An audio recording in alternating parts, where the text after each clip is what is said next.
የጸጋ ስጦታዎችንና አጠቃቀማቸውን በሚል መሪ ሐሳብ ይሆናል። እንግዲህ መንፈስ ቅዱስ በተለይ የጸጋ ስጦታዎች በአዲስ ኪዳን በተለይ ለቤተክርስቲያን እጅግ ጠቃሚ ናቸው።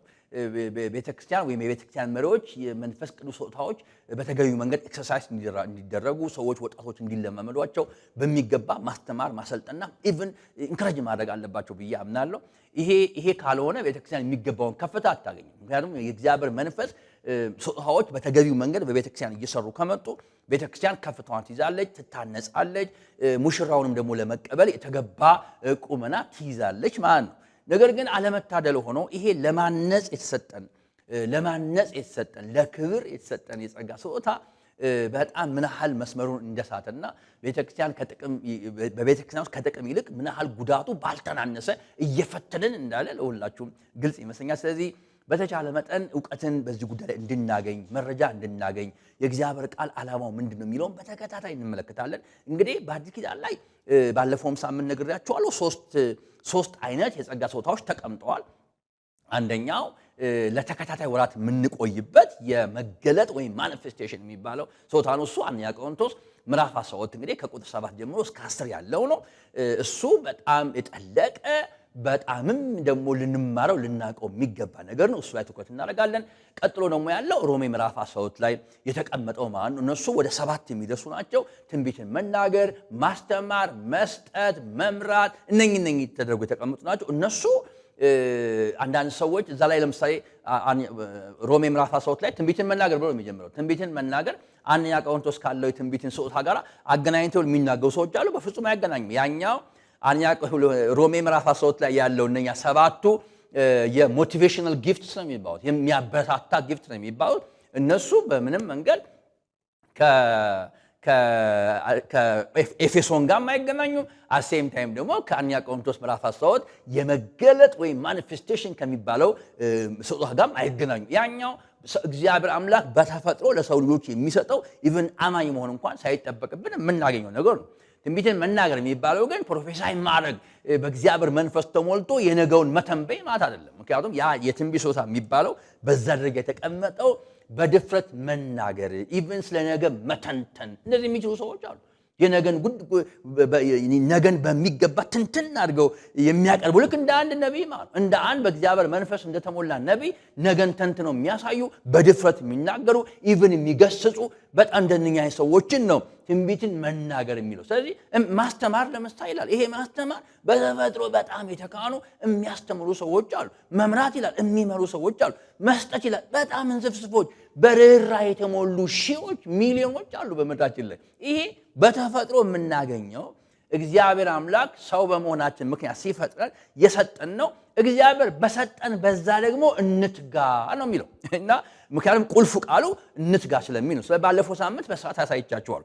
ኤፌሶን ምዕራፍ 4 ላይ ያሉት ግን ጌታ ኢየሱስ ክርስቶስ ወደ ላይ በወጣ ጊዜ ምርኮን ማረከ፣ ለአገልጋዮችም ስጦታን ሰጠ ተብሎ የተቀመጡት እነዚህ 5ቱ ኦፊሶች እነሱ ደግሞ ጊፍትስ ኢን ዘ ፎርም ኦፍ ፐርሰን ናቸው። እነሱ እንደ አንደኛ ቆሮንቶስ ምዕራፍ 12 አይደሉም።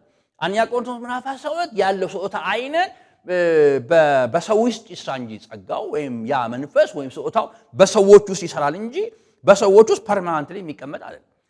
ሲፈለግ ብቻ የሚመጣ ነው። በዛ ደቂቃ በዛች ሞመንት ውስጥ ተፈልጎ እግዚአብሔር አምላክ ሲሰራ የሚሆን ነው እንጂ በየደቂቃው በየሰዓቱ 24 ሰዓት ሙሉ እኛ ጋር ቁጭ የሚል ስጦታ አይደለም። የሚመጣ ነው፣ የሚሰጥ ነው፣ እንደፈቀደ የሚደረግ ነው። ያኛው በፍጹም ከኤፌሶን ምዕራፍ 4 ላይ ኤፌሶን ምዕራፍ 4 ላይ ግን ጊፍትስ ነው። ነገር ግን በሰዎች ውስጥ ሆኖ ፐርማነንትሊ ቤተክርስቲያን የሚያገለግል። ስለዚህ አንድ ፓስተር የፓስተርነት ጸጋ ያለው የእረኝነት ጸጋ ያለው መካከላችን ቁጭ ብሎ የሚያገለግለው በየጠዋቱም በየማታው በየሌሊቱ አለው ጸጋው እሱ ውስጥ ነው ያለው። በሰዎች ውስጥ ተቀምጦ የሚሰራ ነው። የሚያስተምር ቢሆን የሚሰብክ ቢሆን እረኛ ቢሆን ወንጌል ሰባኪነት ቢሆን ሁሉ ጊዜ አለ ማለት እንጂ አሁን የወንጌል ስርጭት ወይም የወንጌልነት ወይም የእግዚአብሔር መንፈስ ጉዳይ እኔ ጋር አለ በኋላ የለም የምትለው አይደለም። ስለዚህ ከአንደኛ ቆሮንቶስ ምዕራፍ 12 ላይ በፍጹም አይገናኝም። ስለዚህ ኢቭን ሰጪውም ኢየሱስ ክርስቶስ ወደ ላይ በወጣ ጊዜ ምርኮ ማረከ ሰጠ የሚለው ኢየሱስን ነው። ያ ደግሞ በመንፈስ ቅዱስ የሆነ ነው። እሱ የተሰጠውም እንደዛ ስለሆነ ማለት ነው። ያኛው አንደኛ ቆሮንቶስ ምዕራፍ 12 ላይ ያለው ባለፈው ሳምንት ነግሬያቸዋለሁ። ካሪዝማ ብሎ ነው የግሪኩ የፈታው። ይሄኛውን ግን ዱማ ብሎ ነው የፈታው። ስለዚህ በፍቺ የማይገናኙ በዓላማ የማይገናኙ። ይሄ ማለት ሁሉም ለቤተ ክርስቲያን መታነጽ የሚሰራ ቢሆንም ግን ፎርማቸው፣ ድርጊታቸው፣ አፈጻጸማቸው ግን ሶስቶቹም እንደሚለዩ ባለፈው ሳምንት በስርዓት አይተናል። እንግዲህ ዛሬ የምንመለከተው አንደኛው የስጦታ አይነት ከዘጠኙ ማለት ነው የመገለጥ ስጦታ። ገብቷችኋል? ምን የእውቀት ስጦታ ይቅርታ፣ የእውቀት ስጦታ የመጀመሪያው ላይ ምን ማለት ነው እሱ የሚለውን እናያለን ማለት ነው።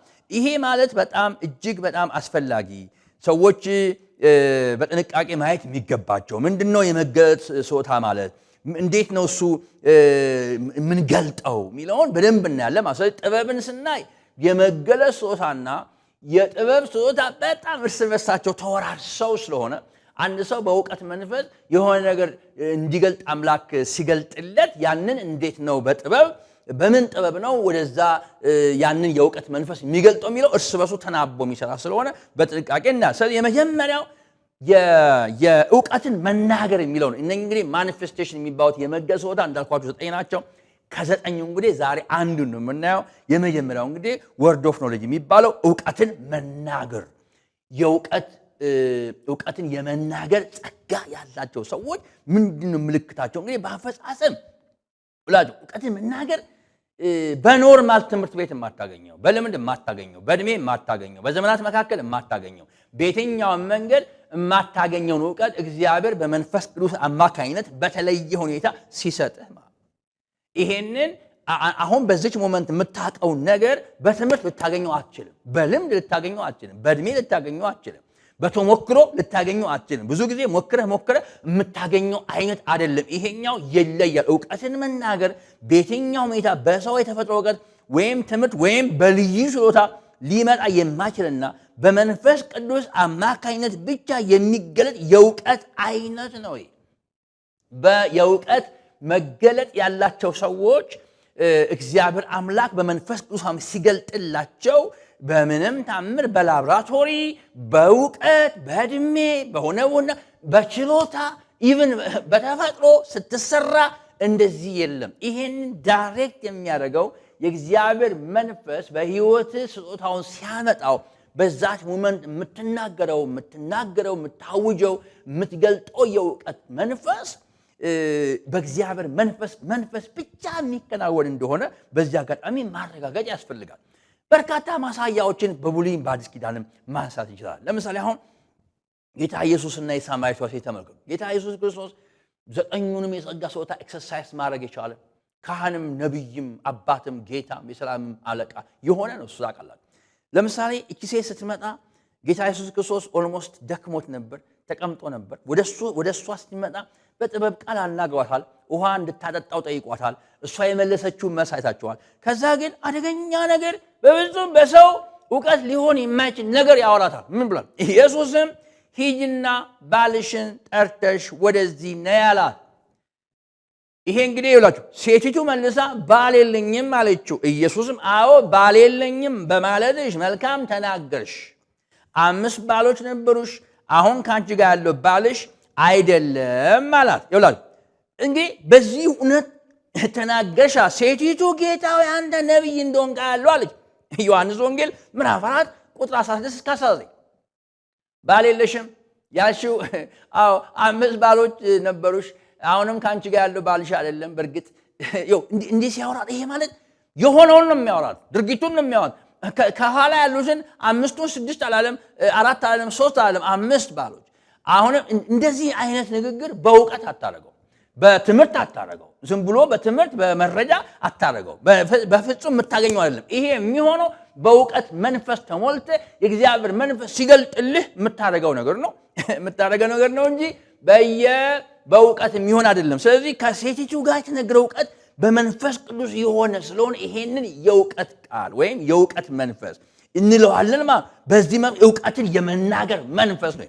እውቀትን መናገር ማለት በሰው ልብ ውስጥ የተደበቀ የማይታይ የተሰወረ አንተ በእግዚአብሔር መንፈስ ተሞልተ በተሰጠ እውቀትን የመናገር መገለጥ ስትናገረው ያ እውቀትን የመናገር መንፈስ ይባላል። ስለዚህ እውቀትን የምንናገረው በፍጹም የሆነ ጉዳይ አይተን ዶት ገጣጥመን መረጃ ሰብስበን የምናመጣው አይደለም። በጂኦግራፊ ብንለያይ፣ በሆነ ብንለያይ በየትኛው መንገድ ዛሬ አይተው ማታቀው ሰው እንኳን ፊት ቢቆም ያ እግዚአብሔር መንፈስ ሙቭ ካደረገ የእውቀትን የመናገር መንፈስ አምላክ ሲሰጥ ግልጥ አድርጎ ያሳያል ማለት። ስለዚህ አዎ ያልሽው እንዲህ ነው፣ ነገር ግን 5 ባዮች ነበሩሽና አሁንም ያለው ካንቺ ጋር እንደዚህ የምትለው ልክ ፍሰት ነው የሚመስለው። ነገር ግን ይሄ በእውቀት የሆነ በጣም አስደናቂ መገጥ እንደሆነ ታለ። ስለዚህ ማጠንጠኛው ግን እንደምታውቁት በዛ ጉዳይ ላይ በጣም እንደተነካች፣ ወደ ከተማ እንደሮጠች፣ ህዝብን ሰብስባ እንዳመጣች፣ ከዛ በኋላ ማጠንጠኛው ምንድነው? እሱ መቋጫው ምንድነው? መጨረሻው ምንድነው?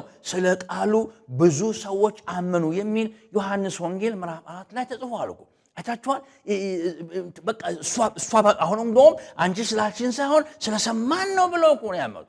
መጨረሻው የሚሆነው የዚህ መገጥ መጨረሻ የእግዚአብሔርን ቤተክርስቲያን መጥቀም ነው። የዚህ መገጥ መጨረሻ የሰዎች መዳን ነው። የሰዎች ኢየሱስን መከተል ነው። ለኢየሱስ ክርስቶስ የሚሰጠው ክብር ቦታ መጨመር ነው። የሱ ተከታይ መሆን ነው። ዓላማው እሱ ነው። በዚህ ደረጃ ልናስብ ይገባል። ለምሳሌ አሁን ሁለተኛ ብናይ ለምሳሌ ነብዩ ኤልሳዕና ጊያዝ ደቀ መዝሙር ማለት ነው። አንደኛ ነገሥት ምዕራፍ 5 ያለው ታሪክ በሰው ዕውቀት አታገኘው። ምክንያቱም ንዕማን የሚባል አንድ ሶርያዊ መጣ፣ የእግዚአብሔር መንፈስ አገኘው። እነሆ በዮርዳኖስ ውሃ ውስጥ እንዲታጠብ ታዘዘ። መጀመሪያ አጉረምርሞ ነበር፣ በኋላ ግን ታጠበ። እንደ ትንሽ ብላቴና ሆነ፣ ተፈወሰ። በዛ ምክንያት በጣም ተገረመ። ስጦታዎችን ለኤልሳዕ ለነብዩ ሊሰጥ ፈለገ። ሕያው እግዚአብሔርን ስጦታውን አልቀበልም አለ። ማነው እሱ? ኤልሳዕ።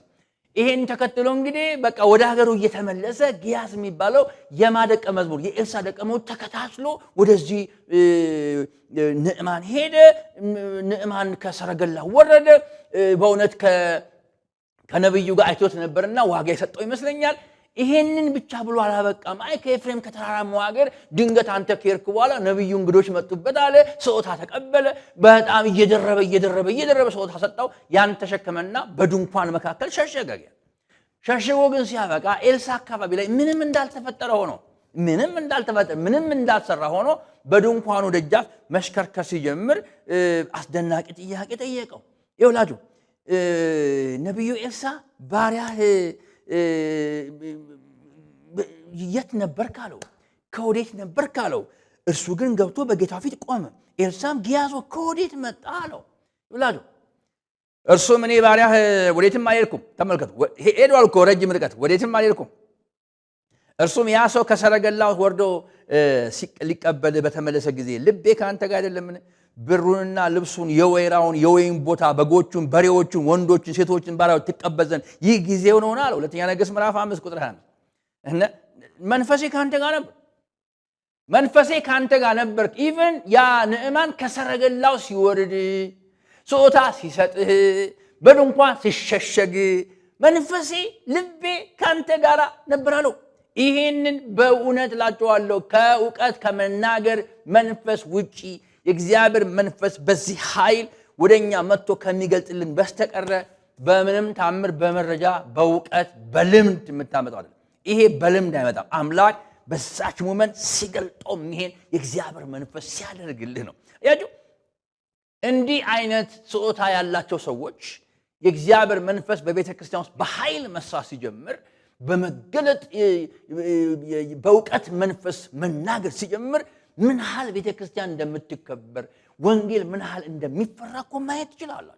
እንዴ የእግዚአብሔር ሰው ይሄ በጣም ልዩ መገለጥ ነው። ልዩ በእውቀት መንፈስ እውቀትን በመናገር መንፈስ የሰዎችን የውስጥ ነገራቸውን በእግዚአብሔር መንፈስ ተሞልተን ስናቅ ስንረዳ ማለት ነው እውቀትን የመናገር መገለጥ የሚባለው ማለት ነው። ይሄ ደግሞ ጌታ ኢየሱስ አድርጎታል፣ ነቢያቶች አድርጎታል። ልክ እንደዚህ ሐናንያና ሰጲራን ተመለከቱ። በአዲስ ኪዳን ጴጥሮስ ያደረገው እነኚህ ሰዎች እኮ ቺት አድርገዋል። መሬታቸውን ሸጠው ግማሹን ከፍለው ለራሳቸው አስቀምጠዋል፣ ግማሹን ደግሞ አመጥተው በሐዋርያት እግር ስር አስቀምጠዋል። በጣም ዳይሬክት እኮ ነው። ይሁን በጣም በሚገርም ሁኔታ ሐናንያ ሆይ መንፈስ ቅዱስን ይሁን ታታልልና ከመሬቱ ሽያጭ ታስቀር ዘንድ ሰይጣን በልብ ስለምን ሞላ ነው ያለው። ዳይሬክት ምንድን ይሄ ሰዎች መጥተው መረጃ ሰጥተው አንድ ሐናንያ የሚባል ሰው በብዙ ደህንነት በብዙ ካሜራ ሰብስበ የምታመጣው አይደለም። ይሄ የእግዚአብሔር መንፈስ ራሱ በመገለጥ መንፈስ ይሄንን እውቀት ሲሰጥህ በሰዎች ልብ ውስጥ ያለውን ነገር ታውቅ ዘንድ ይረዳሃል። በዚህ ጊዜ እና ሐናንያ ሰጲራ መጥተው ሲያደርጉ ማንም ሰው ይሄን ጉዳይ ሊያውቅ አይችልም። የእግዚአብሔር መንፈስ ግን ስለሚያውቅ በጴጥሮስ ውስጥ አልፎ ሐናንያ ሆይ ዋሽተሃል፣ የሸጥከው ከመሸጥህ በፊት እኮ ያንተ ነበር፣ ከሸጥከውም በኋላ እኮ ያንተ ነበር፣ ሁሉንም እኮ ማስቀረት ትችል ነበር። አሁን ደብቀ ከፍለ መንፈስ ቅዱስን ለማታል መሞከር አግባብ አይደለም። አሁኑኑ ሞት ይገባል ሲሎታ ያላችሁ። ሚስቱም ስትመጣ ተመሳሳይ ነው። ሚስቱም ስትመጣ በቤተ ክርስቲያን ያላችሁ ሚስቱም ስትመጣ የጌታ መንፈስን ትፈታተው ዘንድ ስለምን ተስማማችሁ ነው የሚለው የሐዋርያት ሥራ ምዕራፍ 5 ቁጥር 9 ላይ ያላችሁ። ለምን ተስማማችሁ? ይሄ በሰው ብልሃት፣ በሰው ጥበብ፣ በመረጃ በማስረጃ የሆነ ነገር አድርገህ በልምድ የምታመጣው አይደለም። ወይም ደግሞ እንዲሁ ሳይጠረጠርኩህ አይነን ሳይ ብለው የፖሊስ አይነት አይደለም። ይሄ በመገለጥ የሚመጣ በእግዚአብሔር መንፈስ የሚሰጥ የመገለጥ ዕውቀትን የመናገር ስጦታ ነው። ሰዎች ዕውቀትን የመናገር ስጦታ በቤተ ክርስቲያን ውስጥ ሙቭ ማድረግ ሲጀምር፣ መስራት ሲጀምር የሚሆነው ነገር ምንድነው? በከፍተኛ የሆነ ወንጌል ይከበራል። ቤተ ክርስቲያን ትፈራለች። አምላክ ላይ ማንም ሰው አፉን አይከፍትም። በእግዚአብሔር መንፈስ እግዚአብሔርን አይፈታተንም። ቤተ ክርስቲያን የተከበረች ትሆናለች ይላችሁ። ምክንያቱም አይታችኋል የሐዋርያት ሥራ ምዕራፍ 5 ላይ እኮ ያ ታሪክ ሆነ። በጣም በሰዓታት ልዩነት ሐናንያ ሞተ፣ ሚስቱ ሞተች፣ ባሏን የቀበሩ ሰዎች በደጅ ነበሩ፣ እሷንም ወስዶ ቀብሯት። ከፍተኛ የሆነ ፍርሃት ወደቀ። ያ ፍርሃት ምን አመጣ? ቁጥር 11 ላይ በቤተ ክርስቲያን ሁሉና ይህንንም በሰሙ ሁሉ ላይ ታላቅ ፍርሃት ሆነ። ይሄ ፍርሃት በጣም በመጀመሪያው የሐዋርያት ቤተ ክርስቲያን ላይ ዝም ብለህ መጥተህ ልታጭበረብር አትችልም። በእውቀት መንፈስ ተገልጠ ስትወጣ አንተም ትዋረዳለህ፣ ቅጣት ካለብህ ትቀጣለህ። የሚሰማውም በእግዚአብሔር ቤተ ክርስቲያን ላይ የተለየ ወንጀል ለመስራት አይሞክርም። እኔ በእግዚአብሔር ፊት እጸልያለሁ። በእውነት እላችኋለሁ አንደኛ ቆሮንቶስ ምዕራፍ 12 ውስጥ ያለው የመገለጥ ወይም ማኒፌስቴሽን ጊፍትስ የሚባሉት በተለይ አሁን ባለንበት ዘመን እጅግ በጣም ያስፈልጋሉ። ለዚህ ነው ዕውቀትን የመናገር ስጦታ ማለት በሰዎች ውስጥ ያለውን በጣም የተሰወረውን ነገር ስትገልጥ ማለት ነው። ስትገልጥ ማለት ነው። በእውቀት አታገኘው፣ በመረጃ አታገኘው። የሚሆነውን ነገር በሙሉ አምጥተህ ቁጭ ስታደርገው ማለት ነው። ይሄ ደግሞ ምን ያህል እንደሚያስደነግጥ ምን ያህል አምላክን እንደሚያስከብር ተመልከት። ከፍተኛ ድንጋጤውን ቤተ ክርስቲያን ተከበረች። ስለዚህ አሁን በቤተ ክርስቲያን ውስጥ ያለው ውንብድና፣ ሌብነት፣ ማጭበርበር፣ ትሪኪ፣ ውሸት፣ ክፋት በእውቀት መናገር መንፈስ የተሞሉ ሰዎች ሲመጡ ነው የሚተካከለው እንጂ በምክር ብቻ አታስተካክለውም። ነገር ግን ዕውቀትን የመናገር መንፈስ ያላቸው እግዚአብሔር መንፈስ በሕይወታቸው የሚያልፍባቸው ሰዎች በመጡ ቁጥር ቤተ ክርስቲያን ትከበራለች። ወስላቶች፣ ሌቦች፣ አጭበርባሪዎች በምንም ታምር እዛ ቦታ ላይ መድረስ አቅም የላቸውም። ደፍረው ለመምጣት ከሞከሩም በአደባባይ ይዋረዳሉ። የሚሆነው ይሄ ነው እግዚአብሔር ሰዎች። ነገር ግን ዕውቀትን የመናገር መንፈስ ያላቸው ሰዎች ያስፈልጋሉ። ያ ቤተ ክርስቲያን ያስከብራል። የእግዚአብሔርን እውነተኛነት ያረጋግጣል። ሰዎች በቤተ ክርስቲያን ላይ ለመቀለድ በእግዚአብሔር ላይ ለመዘበት የሚያደርጉትን ትግል ያቆማሉ። እነሱ ብቻ ሳይሆን በዙሪያችን ያሉ ሰዎች በሙሉ እግዚአብሔር የተፈራች የእግዚአብሔር ቤተ ክርስቲያን የተፈራች የተከበረች መሆኗን ያውጃሉ። እግዚአብሔር ሰዎች አሁን እኮ በቤተ ክርስቲያን ይሄ ባለመኖር ምክንያት የፈረሰ ቅጥር በለው፣ በቃ አጥር የሌለው ግቢ በለው፣ ማንም ሰው እንደፈለገ ገብቶ ቁጭ ብሎ አጥንቶ መረጃ ሰብስቦ ሳይኮሎጂካሊ የሰዎችን ማይንድ ሴታፕ አጥንቶ የሚወሰልትበት ዘመን ቢኖር ይሄ ዘመን እኮ። ነገር ግን ዕውቀትን የመናገር መንፈስ ያላቸው ሰዎች በመጡ ቁጥር እነኚህ ነገሮች ሁሉ በአደባባይ ይወጣሉ። በአደባባይ ሲወጡ እግዚአብሔር አምላክ ይከበራል፣ ቤተ ክርስቲያን ትፈራለች። እንዴ ይሄ እጅግ በጣም ያስፈልጋል። እግዚአብሔር ሰዎች እንዴ እነ ነብዩ ሳሙኤል እነ ሳኦል እኮ ከመጀመሪያው ጀምሮ እኮ የጠፉ አህዮች ተገኙ ሲለው ይሄን በእውቀት አታገኘው፣ ይሄንን በመረጃ አታገኘው፣ በስልክ ልውጥ አታገኘው። የጠፉ አህዮች ተገኝተዋል። አሁን እግዚአብሔር የሚገደው ለአህዮቹ አይደለም፣ እግዚአብሔር የሚገደው አንተን ነው። ንጉሥ ሊያደርግህ አምላክ ሾሟል ሲለው እኮ ይሄ በሳሙኤል መንፈስ ውስጥ የሚሰራ የእግዚአብሔር መንፈስ በመገለጽ ሲመጣ የምታገኘው እኮ በተለይ በሳሙኤል ውስጥ እኮ ያለ መንፈስ እኮ በቃ ከአፉ የሚናገራቸው ቃላቶች መሬት ላይ የማይወድቁ የሚሆኑ የሚተገበሩ ነገሮች ናቸው። እግዚአብሔር ሰዎች እንዲህ አይነት በቤተ ክርስቲያን ውስጥ ሙቭ እያደረገ ሲመጣ በጣም እጅግ በጣም አስፈላጊ እንደሆነ ማታሰብ አለበት ነው። ነገር ግን በጣም በጥንቃቄ እንድትሰሙ ይፈልጋለሁ። ቁልፍ ቃላቶች ግን አሉ። አንዳንድ ሰዎች ዕውቀትን የመናገር ስጦታ ከዘጠኙ ስጦታዎች መካከል አንዱ ነው። ዕውቀትን የመናገር ስጦታ ማለት በልምድ ማታገኘው፣ በስራ ማታገኘው፣ በምርምር ማታገኘው፣ በጥናት ማታገኘው እግዚአብሔር አምላክ በመንፈስ ቅዱስ በኩል በሰው ልጆች ውስጥ አልፎ የሚገልጠውና በሰው ልብ ውስጥ ያለውን የተሰወረውን ነገር የምታውቅበት መንገድ ማለት ነው። ለዚህ ነው ጌታ ኢየሱስ ክርስቶስ 5 ባሎች ነበሩ ይችላል። ይሄ በመረጃ የተገኘ ሳይሆን በእውቀት ቃል፣ በእውቀት መገለጥ፣ በእውቀት መናገር መንፈስ የሆነ ነው። ይሄ እነ ጴጥሮስ እነ ሐናና እነ ሰጲራ ያደረጉትን ነገር ሲገልጡ ይሄ በእውቀት መንፈስ የሚሆን ነገር ነው። ስለዚህ ይሄ ግን የሚሆነው ፐርማነንትሊ በሰው በቋሚነት በእኛ ህይወት ውስጥ ቁጭ ብሎ ግን አይደለም። ይሄን በጣም በጥንቃቄ መስማት። አንዳንዴ በተለይ የትንቢት ስጦታ ላይ ስንደርስ በደንብ ነው የምናወራው። በአንደኛ ቆሮንቶስ ምዕራፍ 12 ላይ የተቀመጡት የመገለጥ ስጦታዎች 9 ማለት ነው። እግዚአብሔር አምላክ በመንፈስ ቅዱስ በኩል የሚሰራው በሰዓት የተገደበ በቦታ የተገደበ ነው እንጂ በቋሚነት እንደ ኤፌሶን ምዕራፍ 4 የጸጋ ስጦታዎች በቋሚነት እኛ ውስጥ ቁጭ ብለው ኦፕሬት የሚያደርጉ አይደለም። እንዳንሳሳት አምላክ የእግዚአብሔር መንፈስ በዛች ሞመንት እንደፈቀደ ሲሰራ የሚመጣ ነው እንጂ ለምሳሌ ጴጥሮስ ሐዋርያ ነው። አዎ በርካታ ተአምራቶች ያልፉበታል። አዎ የመገለጥ መንፈስ አለው። የስ ክሊር እኮ ነው። ነገር ግን ይሄ በፐርማነንትሊ 24 ሰዓት ሙሉ ከሱ ጋር ሆኖ ሲፈልገው መገለጥ እያደረገ የሚያከፋፍለው ግን አይደለም። ሲመጣ የሚመጣ ነው። ያልመጣ ጊዜ የለም። ሲመጣ የሚመጣ ነው። እናንተ ይሄንን መሬት ከመሸጣችሁ በፊት የእናንተ አልነበረም? ከሸጣችሁስ በኋላ የእናንተ አልነበረም? አሁን በእግዚአብሔር መንፈስ ትነሱ ዘንድ ለዓመፅ ደግሞ አንድ ትሆኑ ዘንድ ለምን ደፍራችሁ የሚልበት ያቺ ሞመንት ወሳኝ ነች። ከዛች ሞመንት በኋላ ሌላ አጭበርባሪ ቸርች ውስጥ ሊገባ ይችላል።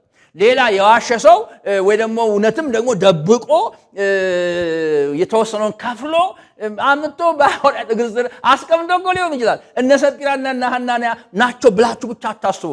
ነገር ግን በጴጥሮስ ውስጥ ሙቭ የሚያደርገው የእግዚአብሔር መንፈስ በዛ ደቂቃ ላይ የአምላክ መንፈስ ሲመጣ እንደዛ ነው የሚናገረው። የእውቀት መንፈስ ነው።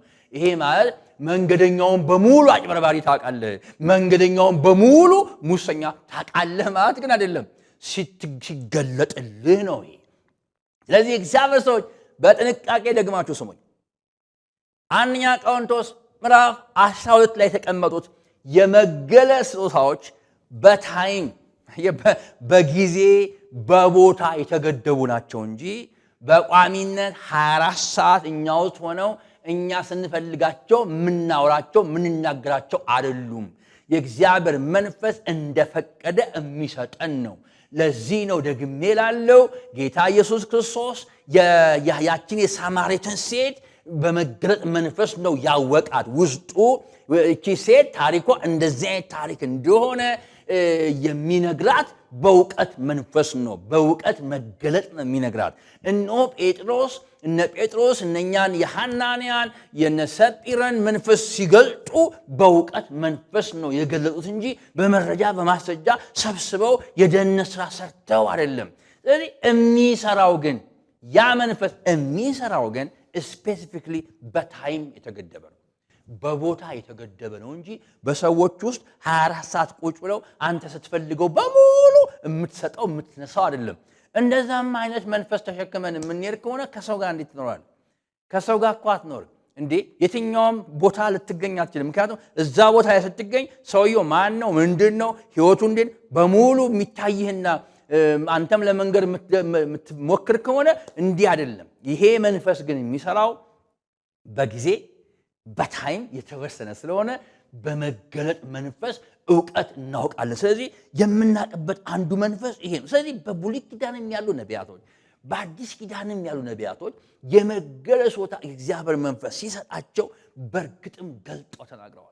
ገልጠው የተናገሩት ደግሞ መሬት የማይወድቅ የሚዳሰስ የሚጨበጥ አስገራሚ ነገር ነው የሆነ እግዚአብሔር ሰው ይሄንን መገለጥ ልንናፍቅና በብርቱ ልንፈልግ ይገባል በእግዚአብሔር ቤተክርስቲያን እየጸለይን ጌታው እባክህ አንተን የሚያስከብር ያንተ ስጦታ የመገለጥ ስጦታዎች በቤተክርስቲያን ላይ በኃይል ይስሩ በኃይል ይንቀሳቀሱ ጌታው ያ ሲሆን ምን ያህል እግዚአብሔር ቤት እንደሚከበር አረጋግጥላችኋለሁ አሁን በቤተክርስቲያን ውስጥ የምናያቸው ወጀቦች ረብሻዎች ለጆሮ የሚዘገንኑ ክፋቶች ተንኮሎች ማጭበርበሮች በእግዚአብሔር አገልግሎት ስም በየመድረኩ የሚደረጉ በጣም በአሕዛብ ዘንድ እንኳን ታይተው የማይታወቁ ጥፋቶች የሚጠፍቱት በእግዚአብሔር ቤተክርስቲያን ላይ የእግዚአብሔር መንፈስ በሙላት ስለማይሰራ ነው የእግዚአብሔር መንፈስ በሙላት በቤተክርስቲያን መስራት ሲጀምር እነኚህ ሰዎች እነኚህ ወንበዴ የሆኑ ሰዎች በምንም ታምር ለአንድ ሳምንት አይደለም ለአንድ ደቂቃ ቤተክርስቲያን ውስጥ መምጣት ይቸገራሉ ለምን ለምሳሌ ቅድም እንዳልኳችሁ የውቀት መናገር መገለጥ አንዱ ስራው በሰው ልብ የተሰወረው በሰዎች ልብ የተሰወረው በጎም ይሁን መጥፎም ይሁን ገልጠው የሚያወጡ ገልጠው የሚናገሩ ይሄ ደግሞ ለሚሰማው ለሚያው በሙሉ ምንም በኤቪደንስ የሚቀርብ አንተ ሰው ሳይነግር ማንም ሳይነግር በልምድ ሳይሆን በእግዚአብሔር መንፈስ መገለጥ አመተ ስትናገረው የሚፈጥረው ስሜት አለ ያኔ ቤተክርስቲያን ትከበራለች ያኔ ቤተክርስቲያን ከፍተኛ ክብር ታገኛለች እንደዚህ አይነት መንፈስ መሆን እንዳለበት ላረጋግጣችሁ ፈልጋለሁ እግዚአብሔር ሰው ስለዚህ እኔ ተከታታይ ጊዜ እያንዳንዱን ኦፊስ እያንዳንዱን በስጦታዎች በስፋት ለማየት ጥረት እናደርጋለን ነገር ግን ሁሉ ጊዜ መርሳት የሌለባችሁ አንደኛ ቆሮንቶስ ምዕራፍ 13 ያለው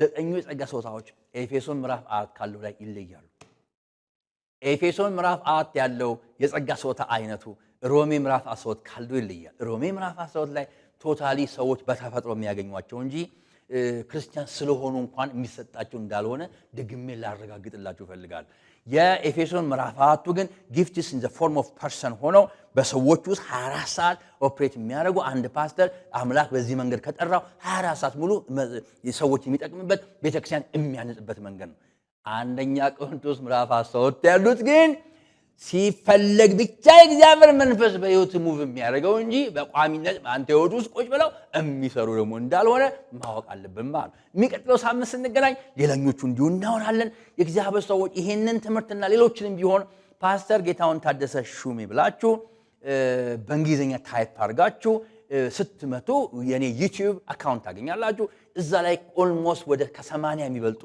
የቪዲዮ ትምህርቶች ታገኛላችሁ ጊዜ ሲኖራችሁ መከታተል ትችላላችሁ እነኚህንም ትምህርቶች በተከታታይ ጭንላችኋለሁ እናንተ የምትጠቀሙ ሌሎችም ደግሞ የሚጠቀሙበት መንገድ ሰብስክራይብ ያደረጋችሁ እንድትቆዩ በዚህ አጋጣሚ ላስታውሳችሁ ፈልጋለሁ እግዚአብሔር አምላክ ዘመናችን ይባርክ የሚቀጥለው ሳምንት ስንገናኝ የጥበብ መንፈስ የሆነውን ደግሞ ምንድነው ጥበብን መናገር ማለት እንዴት ነው በጥበብ መናገር ማለት ምንድነው የጥበብ መናገር እጅግ በጣም በቤተክርስቲያን በተለይ አሁን ባለንበት ዘመን ትልቅ መልእክት አለኝ በነገራችን ላይ ጥበብን የመናገር ስጦታ የሌላቸው ሰዎች ምን ያህል በቤተክርስቲያን አገልግሎታቸው እንደሚበለሻሽ አውቀው ይሄንን ትምህርት ተከታትለው መታረም ካለባቸው ከወዲሁ እንዲታረሙ በጣም ጥሪ ማቅረብ ፈልጋለሁ እግዚአብሔር ዘመናችሁን ይባርክ በክርስቶስ ኢየሱስ ስም